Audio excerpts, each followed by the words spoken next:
माफी मांगा, माफी मांगा।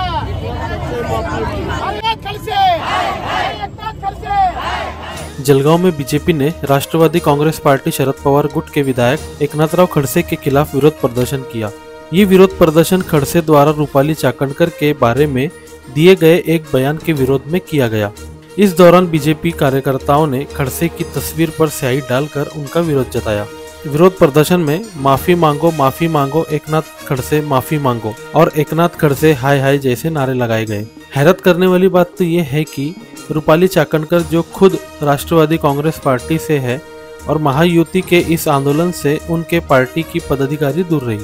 बीजेपी की महिला मोर्चा की पदाधिकारियों का कहना है कि उन्होंने राष्ट्रवादी कांग्रेस पार्टी की महिला पदाधिकारियों को आंदोलन में शामिल होने के लिए संदेश भेजा था, लेकिन वे नहीं आए। ये आंदोलन महायुति का होने के बावजूद रिपब्लिकन पार्टी ऑफ इंडिया और बीजेपी के अलावा कोई और सहयोगी दल इसमें शामिल नहीं हुआ। इस वजह से भी इस आंदोलन की काफी चर्चा हो रही है। Zaki Ahmed, Khandesh time news, Jalgaon.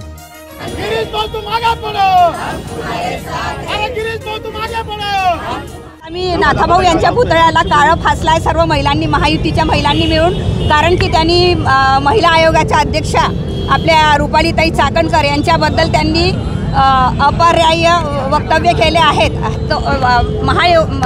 रूपालीताई चाकणकर यांचं जे पद आहे ते महिलांना सन्मान मिळवून देणारं पद आहे आणि त्या पदासाठी जर कोणी व्यक्ती असं बोलत असेल, राजकारणात आरोप प्रत्यारोप हे चालत असतात, परंतु एका महिलेचा अपमान करणं हे आम्ही कोणत्याही महिला खपवून घेणार नाही। त्यासाठी आज आम्ही नाथाभाऊच्या तोंडाला इथे सगळ्या महिलांनी मिळून काळं फासलं आहे आणि त्यांच्या सन्मानात सर्व महिला आम्ही रस्त्यावर उतरलेला आहे। बोलल्या की रूपालीताई चेताळल्या आहे, तर त्या काही चेताळल्या नाहीये, तर हे असं बोलणं योग्य नाहीये। महिलेप्रती कोणाच्या वतीने आंदोलन करणार? महायुतीच्या वतीने। महायुतीचे पदाधिकारी नाही आहे आरपीएफचे पदाधिकारी आहे। पदाधिकारी दिसताना पाहायला मिळतात, महायुतीचे पदाधिकाऱ्यांचे बंगला देखील नाही। आम्ही फोन केले, अचानक आमचं आंदोलन ठरलं, त्याच्यामुळे काही राष्ट्रवादीच्या मिनलताईंना आम्ही फोन केला होता, पण त्या बाहेर गावी आहे, त्यामुळे ते येऊ शकल्या नाही। राष्ट्रवादी लांब राहिले कारण रूपालीताई चाकणकर राष्ट्रवादीचे नेते आणि भाजप का हो, तर आल्या आम्ही मिनलताईंना फोन केला होता, त्या बाहेर गावी आहे, त्यामुळे ते येऊ शकले नाही, त्यामुळे त्या निरोप पण देऊ शकल्या नाही, त्यांच्या महिला येऊ शकल्या नाही। पदाधिकारी राष्ट्रवादी कोणी? आम्ही त्यांना सांगितलं होतं, बाकी पदाधिकाऱ्यांचे माझ्याकडे नंबर नव्हते। शिंदे गटाचे पण या ठिकाणी उपस्थित नाही। आमचं अचानक ठरलंय दादा, त्यामुळे निरोप देण्याला आम्ही थोडं कमी पडलो। मतभेद चाललंय का? नाही, मतभेद मुळीच मतभेद नाहीये। आमचं अचानक ठरलं आणि ज्यांना निरोप देता आले ते आले, आमचे पदाधिकारी पण आम्ही निरोप देता आले तेवढेच आले, बाकीचे येणे आमचे पण बाकी।